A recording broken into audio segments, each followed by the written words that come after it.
Breaking news! Representative Romeo Acop pumanaw na, mga kaibigan. Si Acop po ay kinatawan ng Antipolo City 2nd District matapos dumanas ng medical emergency sa kanyang tahanan. Siya ay 78 taong gulang. Ayon sa ulat, natagpuan si Acop na walang malay sa kanyang silid. Mga 10:12 ng gabi, December 20, agad siyang isinugod sa ospital, ngunit binawian ng buhay. Mga 10:56 p.m. sa kabila ng agarang medical na intervention. Sa Kongreso, nagsilbi si Acop bilang chairperson ng House Committee on Transportation at vice chairperson ng House Quad Committee, kung saan naging aktibo siya sa mga pagdinig at panukalang may kinalaman sa kaayusan, transportasyon at pananagutan sa pamahalaan. Isa siyang graduate ng Philippine Military Academy, Magiting Class of 1970. Nagtapos din siya ng abogasya sa Jose Rizal University noong 1986 at cum laude po siya, mga kaibigan. Bago pumasok sa politika, naglingkod si Acop sa Philippine National Police, kung saan naging chief ng Criminal Investigation Service or CIS, ngayon CIDG, mula 1994 hanggang 1995. May ranggong Chief Superintendent, katumbas ng Brigadier General sa panahon ng Administrasyong Ramos. So napaka-colorful pala ng buhay ni Representative Acop. Talagang napakaganda po ng kanyang reputasyon, mga kaibigan, at talagang siya po ay PMAer din po at abogado. Pero ano pong nangyari sa kanya? Sayang po, no? Kung naalaala nyo, nagkaroon po ng mga hearing yan sa Senado patungkol po sa flood, hindi po sa flood control, no? Patungkol po sa confidential funds po ng ating Vice President Sara Duterte.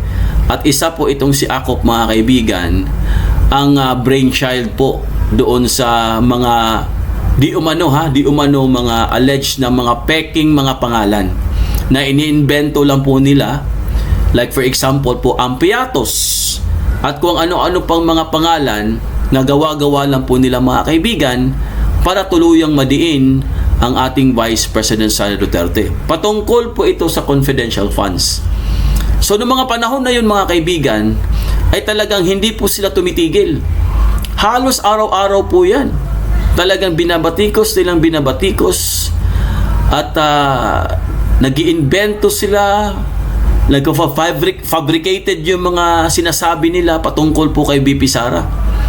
Kung tutuusin, yung confidential funds po ni BP Sara, mga kaibigan, ilang beses na po siya nabigyan ng magandang audit ng Commission on Audit, no? So wala pong problema dun, pero ayaw nilang tigilan si BP Sara. So ngayon, marami pong ang dami pong nagbigay ng samot-saring mga komento at mga reaction po sa pagpanaw nitong si Representative Romeo Acop. Siyempre, mga kaibigan, hindi ko alam kung marami bang natutuwa or marami ding nalulungkot. Kumbaga, halo-halo na, nagkaroon na ng mix no? Dahil nga, siyempre, mga kaibigan, hindi rin naman natin maiwasan na marami din po siyang nasagasaan po, no? Lalong-lalo na po yun sa confidential funds ni BP Sara, kasi wala naman talagang katotohanan yan Pero ngayon, marami din pong lumalabas, mga kaibigan, na ito bang si Congressman Romeo Acop ay talaga bang natural ang kanyang pagkamatay or cause of death, or baka siguro gurgur na din, katulad po na nangyari kay Yusek Cabral ng DPWH, na di umano'y nakatanggap din ng samot-saring mga komento at mga reaction patungkol sa kanyang misteryosong pagpanaw. Itong si Yusek Cabral, na hindi rin matanggap ng mga tao, mga kaibigan, sa kanyang bigla-bigla nilang pagkawala sa gitna po ng investigasyon ng malawakang flood control scandal. At kung hindi ako nagkakamali, mga kaibigan, correct me if I'm wrong, Pero ito pong si Representative Acop ay kasama din po ito sa flood control scandal. Di umano. At ito na nga, may pahayag po dyan. Itong si Representative Kiko Barzaga ng Cavite. At ang sinabi po ni Kiko Barzaga, mga kaibigan, kung babasahin po natin, medyo may ano din po ito ha, may talagang alam mo naman si Kiko Barzaga, di ba? Ito po, ang pagkamatay ni Congressman Romeo Acop ay hindi dapat humadlang sa paghaharap o sa paghahanap ng hustisya. Dapat pa rin siyang imbestigahan kaugnay sa kanyang umano'y pagkakasangkot sa katiwalian ng flood control. So, sounds familiar, di ba? Bakit ko sinabing sounds familiar? Kasi ito din ang sinabi ni Secretary John Vic Remulla doon sa pagkamatay ni Yussi Cabral, at pinagtawanan pa nga ni Remulla, di ba? Ano sinabi ni Remulla doon? Sa mga hindi daw naniniwala sa pagkawala ni Yussi Cabral, ay pwede daw sila mag-volunteer para itulak daw niya doon sa bangin, para malaman daw kung talagang totoo bang ganun ang sinapit nitong si Yussi Cabral. Di ba? Napaka unprofessional. Isa kang DILG, tapos ganyan lang ang sasabihin mo. Parang pinagtatawanan mo pa ang isang pumanaw. Ngayon, ito naman, may rest back naman si Representative Kiko Barzaga. So, ito po ang kanyang sinabi. Naglabas ng pahayag si Cavite 4th District Representative Kiko Barzaga kasunod ng pagpanaw ni Congressman Romeo Acop. Iginiit na ang pagkamatay ng isang mambabatas ay hindi dapat magsilbing hadlang sa pagpapatuloy na pananagutan, partikular kaugnay umano ng flood control projects or mga korupsyon. See? Ginaya din niya.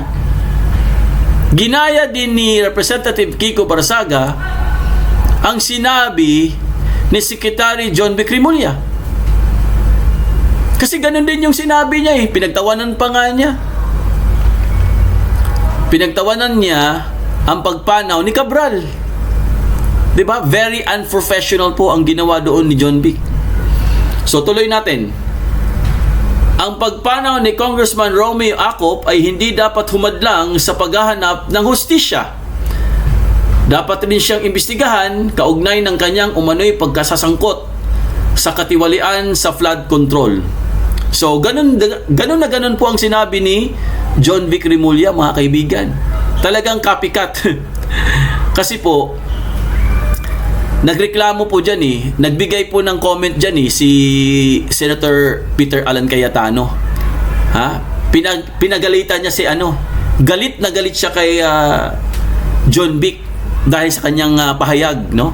Sabi nga ni Cayetano, patay na nga, pinagtawanan mo pa.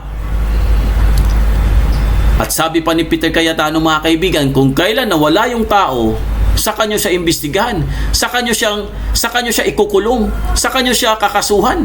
Samantalang nung buhay pa, andyan, palakad-lakad lang, pagala-gala. Baka nga wala na sa Pilipinas, kunwari lang patay, di ba? Kaya nga nagkaroon ng mga conspiracy theory yan Baka nga wala na sa Pilipinas yan. Hindi lang natin alam. Baka stage po ang kanyang pagkamatay. Di umano So nagalit po si Cayetano, mga kaibigan, dahil sa sinabi ni John Vic Remulla. So sinabihan siya, ang galing-galing nyo. Kung kailan wala na yung tao, saka kayo nagdadakdak at talagang pilit nyong kasuhan, wala na nga. Paano nyo pa isa-serve ang kanyang warrant of arrest or paano nyo pa siya ikukulong, patay na yung tao. So mga kaibigan, kapansin-pansin na ang pahayag ni Congressman Kiko Barzaga ay kahawig ng naging linya kamakailan ni Interior Secretary John Vic Remulla, kung saan binigyan diin ng kalihim na ang pagpanaw ay hindi panangga laban sa pananagutan ng batas. So mga kaibigan, alam naman natin ito si Representative Kiko Barzaga, hindi talaga ito titigil di ba?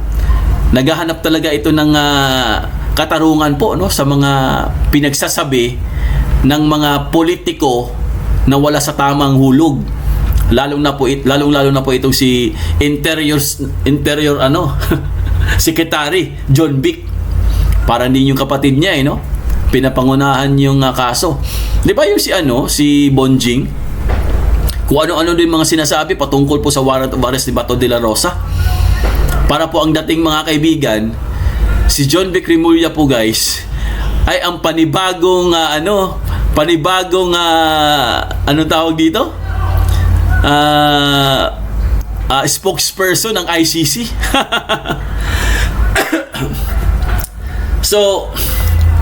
So yan po ang sinabi po dito mga kaibigan, ang sinabi po dito ni Kiko Barsaga talagang gusto lang niyang ipahiwatig o gusto lang po niya magbigay ng message dito kay John Vic dahil po sa pagkamatay nitong si Romeo Acop or Congressman Acop po mga kaibigan.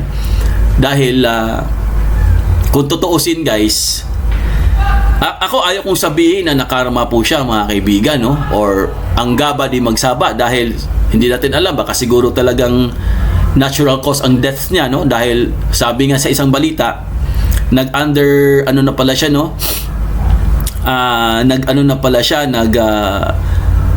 naoperahan na pala siya mga kaibigan ng kidney transplant noong mga nakaraang buwan, November yata.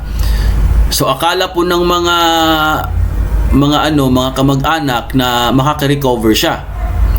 So hindi po siya nag-deteriorate na po ang kanyang health at yun nga tuluyan na po siyang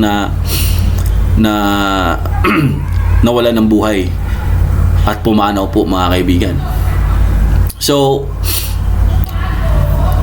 pakinggan lang po natin sa balita mga kaibigan para makompleto po yung context natin. Pumanaw na sa edad na 78 si Antipolo 2nd District Representative Romeo Acop. Kinumpirma ito ng kaibigan niyang si National Unity Party President at Deputy Speaker Ronald Puno sa News 5. Ayon kay Puno, sumailalim si Acop sa kidney transplant nitong Nobyembre at inaasahan sana nila ang kanyang paggaling. Pero inatake sa puso si Acop kagabi, sanhi ng kanyang pagkamatay. Isa siya sa kumwestiyon sa kredibilidad ng isang Mary Grace Piatos na nakapirma umano sa confidential funds ng opisina ni Vice President Sara Duterte. Ayan po mga kaibigan, Mary Grace Piatos. Diba? Siya po yan. Si Acop yan. Siya yung utak dyan ng Mary Grace na yan. So, talagang ganun po talaga ang buhay, no? Sabi nga nila mga kaibigan, mahirap po kalabanin ang mga Duterte. Kahit hindi na po sila gumaganti, no? Kasi ang mga Duterte, alam ko, hindi talaga sila gumaganti. Pero ang gumaganti po sa kanila mga kaibigan ay ang universe.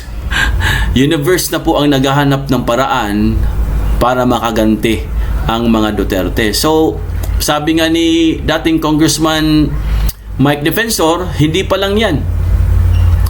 Nag-uumpisa pa lang po yan mga kaibigan. Diba? Nagbigay nga siya ng babala. Hanggat hindi po, kumbaga, ang nangyari, kung babalikan po natin yung kay Cabral mga kaibigan, talagang napaka-misteryoso po kasi unang-una sa lahat, siya po isang high profile. Wala man lang po siyang mga bodyguard, wala siyang mga security, no? Kumbaga, driver lang ang kasama niya. So, tapos ito naman, si Acop naman, no? Bigla-biglaan na lang po. So, hindi ko naman sinabi na talagang nagorgoro siya, no? Ano lang naman yan, opinion lang po ng mga karamihan po dahil nga sa mga sunod-sunod po ng mga pangyayari. Dahil prior pa po kay Cabral, meron na po kasing 2 or 3 na involved din po sa mga flood control scandal at pumanaw na rin. Ganon din ang sinapit. Pero mas patindi po itong kay Cabral dahil nga grabe ang kanyang sinapit Pero sa kabila niyan, meron pa pong other story, no? Na yun nga no? Parang in-stage po ang kanyang pagpanaw. Fabricated. So, kayo na pong bahalang humusga mga kaibigan. Pero kung akong tatanungin nyo patungkol po dito kay Congressman Akop, ay siguro dahil po talagang andyan po ang Panginoon, hindi naman po tayo pinapabayaan ni Lord, no? Talagang palagi po tayo nagdarasal. Siguro pag hindi pa sila tumitigil, mga kaibigan, baka ang Diyos na po ang bahala sa kanila. Diba? Kasi sabi ko nga sa inyo, ipasa Diyos na lang po natin kung ano po ang mga nangyayari ngayon. Kasi, like for example po, meron na naman po tayo nabalitaan, no? Na mukhang talagang gusto nilang tuluyan po ang ating former President Duterte. Kahit wala naman silang mga ebidensya, wala silang klarong evidence, wala din silang mga testigo. Sa katunayan po, pinagtatawanan po sila dahil ang sinabi nila nung una is 30,000 daw ang biktima ng EJK. 30,000 ha? Pero nagtataka po ang ICC, mga kaibigan, bakit 300 lang daw ang applicants? 300 lang daw yung naka-apply doon na mga testigo or ano ba yung mga evidence ba yun? Pero from 30,000, ha? 30,000 ha? O, 30K. Naging 300 na lang po. Biruin nyo. So, mahina po. Mahina talaga ang kaso, mga kaibigan. Yan ang sinasabi natin. Kaya po, sa pangyayari ngayon, mga kaibigan, once again ha, hindi po natin ito inaano, no? May he rest in peace po itong si Congressman Akop. Kasi syempre guys, kung talagang namatay po siya sa natural cause, ganun talaga 78 years old, bonus na rin sa kanya yan. Pero sabi ko nga sa inyo, dahil po sa ginawa niya kay VP Sara Duterte at sa mga Duterte, hindi po natin maiwasan na ang mga supporter po ng mga Duterte, mga kaibigan, ay syempre parang ano din sila, no, vindicated din sila, no, parang glorified dahil po sa mga pangyayari. Pero personally po, pagdasal po natin ang kaluluwa ni Congressman Romeo Akop. Yan po, mga kaibigan, ang ating update ngayong araw. Happy Sunday po. Bye-bye. See you Monday.